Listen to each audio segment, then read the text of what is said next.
हरे कृष्णा।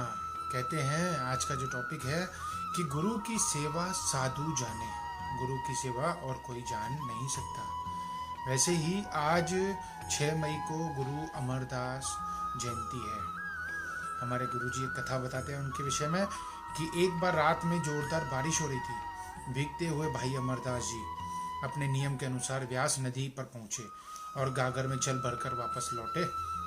किसके लिए? अपने गुरु के लिए। रास्ते में बहुत ज़्यादा कीचड़ थी, फिसलन भी थी, लेकिन उनका ध्यान नहीं पड़ा और वो अपनी धुन में चले जा रहे थे। जिस समय वो गांव के एक जुलाहे के घर के पास पहुंचे तो वहां पर उनका पैर फिसल गया। और फिर क्या था? पैर फिसलने के बाद कीचड़ में गिर गए, लेकिन उन्होंने पानी के गागर को ऐसा संभाल के रखा कि उसमें से एक बूंद भी पानी की बिल्कुल फैलने नहीं थी। अंदर से आवाज आई जुलाहे की। उसने बोला अपनी पत्नी को कि देख कौन है, कौन गिरा है, जरा देखो बाहर कौन गिरा है इतने मुंह अंधेरे में, और कौन होगा? वही अमरू, यानी गुरु अमरदास की बात हो रही है कि क्या वही अमरू होगा, निथावा होगा, वही दूसरों के टुकड़ों पर अपना जीवन काट रहा है। जुलाहे की पत्नी भिन्नाती हुई ऐसा बोली। जब ऐसा बोली तो भाई अमरदास ने जुलाई की पत्नी की बात सुनी अनसुनी कर दी और वह अपने उठकर गुरु के घर की ओर चल दिए।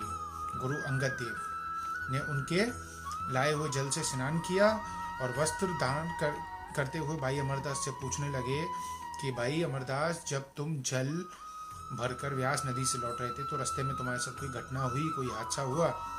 तो बोले अमरदास जी कि नहीं गुरुजी, कुछ भी नहीं हुआ, कोई खास बात नहीं हुई। बस ये हुआ था कि थोड़ी कीचड़ ज़्यादा थी तो मैं गिर गया, परंतु मैंने पानी को छलकने भी नहीं दिया, इसके अलावा और कोई नहीं। तब गुरुजी ने पूछा और कोई बात? तो बोले और तो कुछ नहीं, बस वो जुलाहे की पत्नी बोल रही थी कि बाहर अमरू होगा जिसका इस संसार में कोई अपना नहीं है, पर वो बेसहारा है। तो भाई अमरदास ने गुरु अंगद देव को और देखा और बता दिया कि गुरुजी आप ही बताइए कि क्या मैं बेसहारा हूँ? आपका सहारा है मुझे, आप मेरे स्वामी हो और मैं आपका सेवक हूँ, फिर मैं बेसहारा कैसे हो सकता हूँ गुरुजी? भाई अमरदास की ये तर्कपूर्ण बात सुनकर गुरु अंगद देव मुस्कुराए और बोले नहीं भाई अमरदास, तुम बेसहारा नहीं हो, तुम तो बेसहारा लोगों के भी सहारा हो। तू निथानिया द थान निमानिया द मान, निकतियां दी गति निपतियां द पति, निधियो द पई पीर, निया सरियादा आसरा। तू सबदा स्वामी, अर्थात तू तो उन सबका भी स्थान है जिनका कोई स्थान नहीं। तू उन सभी गिरे हुए दीनहीन लोगों का मान है जिनके जीवन में कहीं भी गति नहीं है और असहाय होकर जड़ बनकर जो लोग रह गए हैं। तू उनकी गति है, तू उनकी इज्जत है, जिन्हें लोगों ने बेइज्जत किया है, तू उनकी इज्जत है। तो उन सभी निधियों अर्थात उन सभी रिद्धियों सिद्धियों तथा धन वैभव का पीर है, रक्षा के ज्ञाता है। तो उन सभी लोगों का सहारा है जो असहाय और बेसहारा है। फिर तू बेसहारा कैसे हो सकता है?